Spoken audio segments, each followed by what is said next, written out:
Okay, so I just want to show you something that we're going to start doing in class that requires some calculator settings that are hard to write up.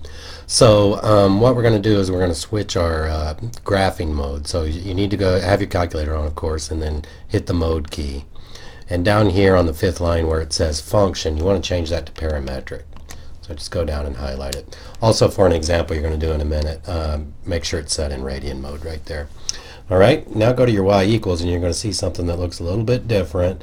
Don't worry about that right now, we're going to explain it later. But for now on this x line, just type in 5 minus, we're going to say t squared, but since we're in parametric mode we can just use the variable key. So just type in 5 minus t squared, and then for the scroll down, and for the y type in 4t minus t cubed. So you do 4, hit the variable key, minus t raised to the third. Now before you hit graph, let's set our window too. So hit the window key and change your t-min to -5, your t-max to 5, and your t-step to 0.1. And then your x-min going from -10 to 10. X-min is -10, x-max is 10. Don't worry about the scale. Y-min would be the same numbers, -10 and +10. Alright, once you have all that set up, hit graph. I'm not going to ruin the surprise for you, but hit graph, and then after you see it, try to think about why it's graphing what it is based on those equations.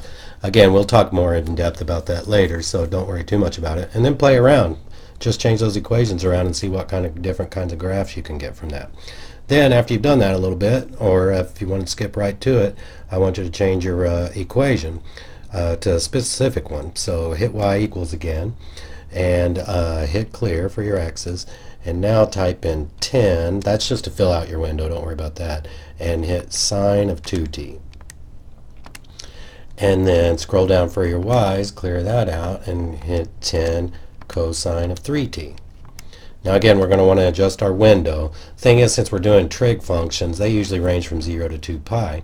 The t values will here, so we just go back to the window and change your t-min now to 0 and your t-max to 2 pi. So just type in 2 pi, it'll convert it to a decimal. And then for your t-step, type in pi divided by 50. You can keep all these other settings the same, and then again hit graph, and you'll see a really interesting graph, and try to think about how you can do that. Now a few of you don't have graphing calculators, but you are using programs, and just real quick, it kind of depends on your program. I know some of you use GeoGebra.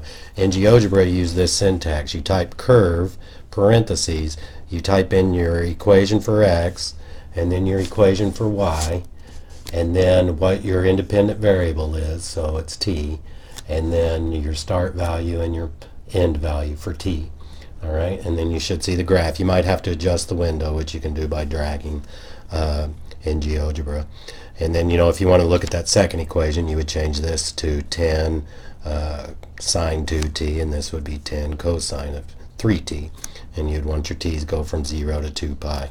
By the way, too, on GeoGebra you can just type 2 in the letter pi and it converts it. If you use other programs, I don't know the syntax. I don't use all the programs that you folks do, but just do a search.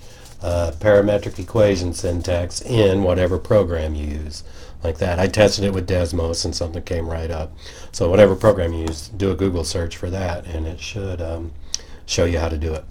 Alright, have fun with that.